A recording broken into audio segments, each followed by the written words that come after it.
আমার স্বামী দুশ্চরিত্র, পরকীয়া করে, তার সঙ্গে এক বিছানায় থাকতেও আমার ঘৃণা লাগে। ডিভোর্স দিয়ে তার থেকে আলাদা হতেও চাই না। আমি সূচিবায়ুর রোগে আক্রান্ত। যখন বই ধরি তখন আমার মনে হয় বই আমাকে বদদোয়া দিবে। তামান্না ইসলাম আপনি লিখেছেন, নাপাক শুকনা জায়গায় ভিজা হাত বা কাপড় লাগলে কি নাপাক হয়ে যাবে? আমার স্বামী দুশ্চরিত্র, পরকীয়া করে, তার প্রতি আমার ঘৃণা চলে এসেছে। তার সঙ্গে এক বিছানায় থাকতেও আমার ঘৃণা লাগে, কিন্তু আমি ডিভোর্স দিয়ে তার থেকে আলাদা হতেও চাই না। এখন আমি রাতে ভিন্ন রুমে থাকি এবং তাকেও ভিন্ন রুমে রাখি। এটা আমার জন্য জায়েজ হবে কিনা? দেখুন, স্বামীর প্রতি স্বামী অন্যায় করলে, অপরাধ করলে তার প্রতি ঘৃণা চলে আসাটা তোষণীয় নয়। কেউ অপরাধে লিপ্ত হলে তার প্রতি ঘৃণা আসাটা বরং স্বাভাবিক। অতএব এই ঘৃণার বোধ থেকে আপনি আলাদা থাকছেন, আলাদা রাখছেন, এটা মৌলিকভাবে দোষণীয় নয়। তবে এভাবে আপনি দীর্ঘদিন পর্যন্ত তার সাথে সংসার করবেন আর দুজন দুই বিছানা থাকবেন, এমনটি করার সুযোগ নেই। কারণ এমনটি যদি আপনি করেন তাহলে সেক্ষেত্রে আপনার স্বামীর যে হক আছে সেটি নষ্ট হবে। এখন আপনি বলবেন স্বামী তো দুশ্চরিত্র স্বামী হলে আপনি তার থেকে পৃথক হওয়ার সুযোগ আছে। আপনি বিচ্ছেদের উদ্যোগ নিতে পারেন, তালাকের উদ্যোগ নিতে পারেন, কারণ সে দুশ্চরিত্র, খারাপ মানুষ।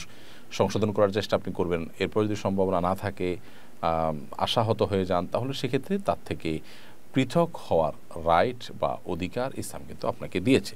কারণ দুশ্চরিত্র মানুষের সাথে সারা জীবন আপনাকে কাটতে ইসলাম বাধ্য করেন। বিধায় আপনি যতদিন থাকবেন ততদিন স্বামী স্ত্রী সুলভ সম্পর্ক রক্ষা করেই চলবেন। আর অভিমান একটা পর্যায় পর্যন্ত আপনি করতেই পারবেন, যেমনটি বলছিলাম। কিন্তু সেটা চিরকাল আপনি এরকম করতে থাকবেন, দীর্ঘদিন এরকম করে থাকবেন, সেরকম করার সুযোগ কিন্তু নেই।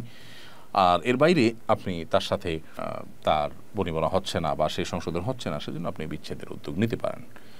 আর যদি সে তার অপকর্মে লিপ্ত হয়, এরপরও আপনি তার সাথে থাকেন, এর ফলে কিন্তু আপনার গুনাহ হবে না।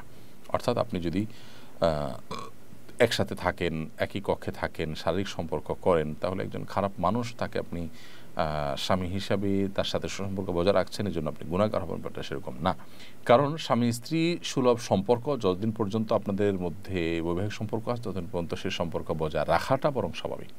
হ্যাঁ, ঘৃণা থাকাটা অপরাধের কারণে সেটা অস্বাভাবিক নয়, সেটা আপনার বরং ঈমানের দাবি, সেটাও আপনি করবেন। পাশাপাশি স্ত্রী সুলভ দায়িত্ব আপনি পালন করবেন যদি তার অধীনে আপনি থাকতে চান। আর যদি মনে হয় যে না, তার সংশোধনের আশা করা যায় না, আমি পৃথক হয়ে যেতে চাই, তাহলে সেই উদ্যোগ আপনি নিতে পারেন।